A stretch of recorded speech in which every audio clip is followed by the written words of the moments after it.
Into the Anik conversation, I wanted to get your thoughts on Fury Usyk going back and forth. Fury issued a challenge to Usyk. He said 70-30, you got 1 day to accept it.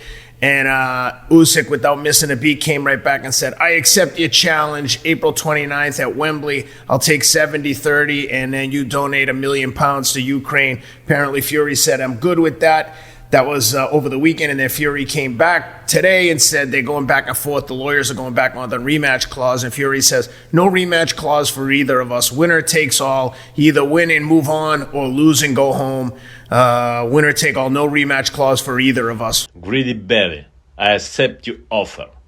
70-30, split to fight with you on April 29th at Wembley. But you will promise to donate to Ukrainian immediately after the fight. On £1 million. Usyk's people are talking about rematch clauses and all that bollocks. Here's one to up the antes. How about there is no rematch clause for both of us? Let's up the antes completely. Never worry about what's in the future and how many more dollars you can get after you've been defeated. Worry about the fight, April 29th. No rematch clause. The winner takes the glory. The loser goes home with his hand. How about that? What are your thoughts on the fight, and how do you like the back and forth? Quite frankly, all right. Winner takes all the belts. I guess, well, put it this way. Fury's made a lot more money than Usyk has made. He doesn't need a rematch. And I'm not being facetious here. I'm answering the question seriously. It sounds to me like maybe he's ready to close up shop. Maybe. And I don't think that would be a crazy guess with what we know about Fury. And listen, he's had a great career, and he still has a great career. Who knows how long? It's up to him. But it does sound like a guy that, he's got enough money for, like we like to say, I don't want to spend no one's money, but for 2 lifetimes, right? Unless, if he doesn't completely lose his mind, God willing, right? We don't want nobody to go down that path. But that's what it sounds like to me. Like, he doesn't need to be thinking about, anything after, because maybe he's already made up his mind that there is no after.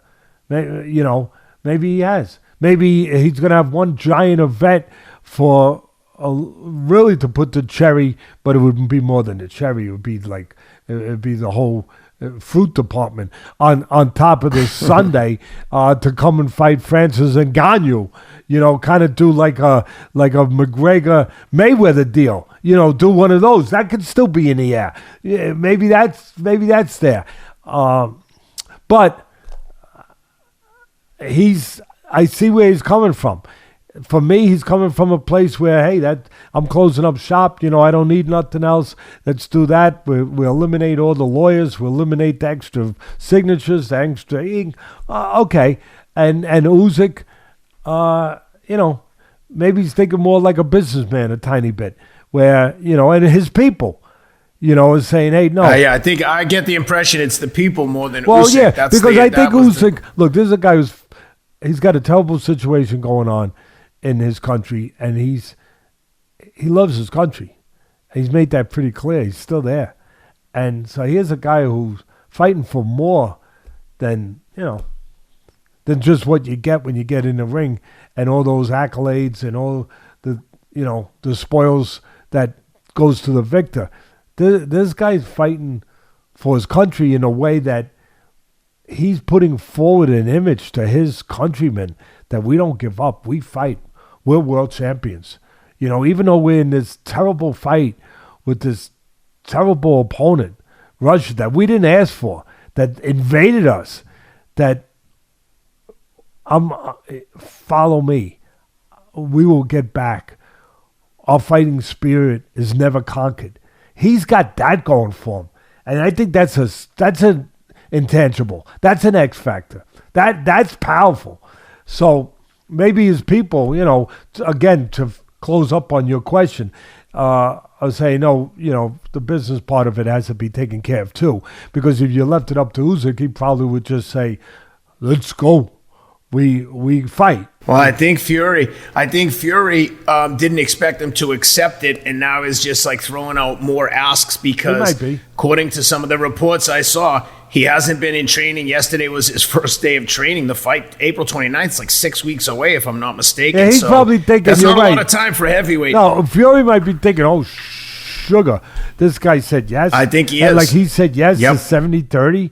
Oh, my God. He said yes to this. He said, yeah. I thought he was going to say no. He was going to slow it down and give us time. And he said, so like you said, he had to pick up another rock and throw another rock,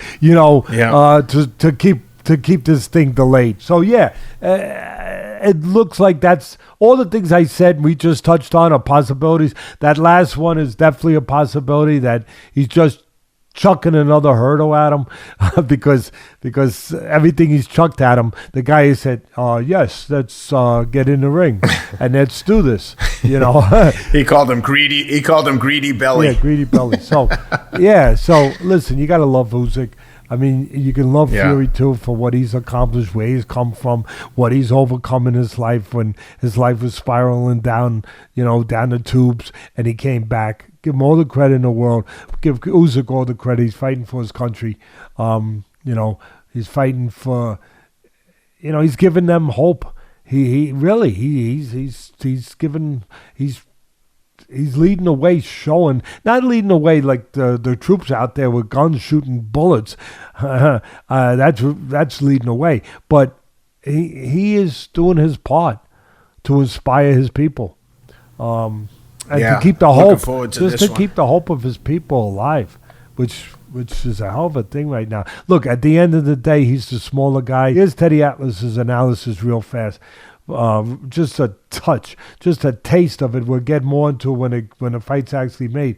But yeah, usually the smaller man, everyone wants to know a good big man against a good small man. Who wins? And a lot of times the good small man has the edge where people don't really understand it immediately and grasp it immediately. They think, the bigger guy, he says he's strong, he's not. But the smaller guy usually has the edge because he's quicker. Sometimes he might be smarter. He might be technically a little better, that he had to be better at a smaller weight where the bigger guy got away with power and size like a George Foreman more than with pure technique. So a lot of times the smaller guy might actually, even though he's smaller, might have the edge, that he goes in there, he's a little more sophisticated. He's a little more finesse to him, where in those departments, and he can keep the bigger guy off balance. Here's the problem. Here's the very interesting thing in this one. The bigger guy, who's a mammoth, right, a behemoth, Fury, right, 6'8", 270 or whatever he comes in to fight at, he has those attributes that usually are attached to the smaller guy. That he's agile, he's quick, he's cerebral, his technique is good, he can box, he can go get you, he can use his size in different ways, on the outside with the jab, setting stuff up, or coming forward and imposing his physicality. That's what makes it a heck of a interesting match on the side of Usyk. Can the smaller guy who doesn't necessarily automatically get granted those advantage that a smaller guy usually gets granted against the bigger guy, that's some of that is even territory, and the bigger guy's still bigger. Wow, that's a lot to overcome, and that's why Fury will be the favorite in that fight. But at the end of the day, I am not gonna bet against a guy that simply knows how to do one thing: win. Remember, and Rob's gonna get this up for me, but he's my man. Remember that in the Rocky movie, in the second one, when the wife didn't want him to fight, she was in the hospital, and then thank God she got better and she had the baby, and then Rocky wasn't really training because he said she didn't want him to fight no more, and then she says to him, "Come here, I want to tell you something." What is it? Win. And remember, everyone was ready to run out of their house and go crazy and just go do 20 miles of road work. You do 20 miles in your backyard every day. But everybody was ready to go nuts. And that's it. Win. That's the thing.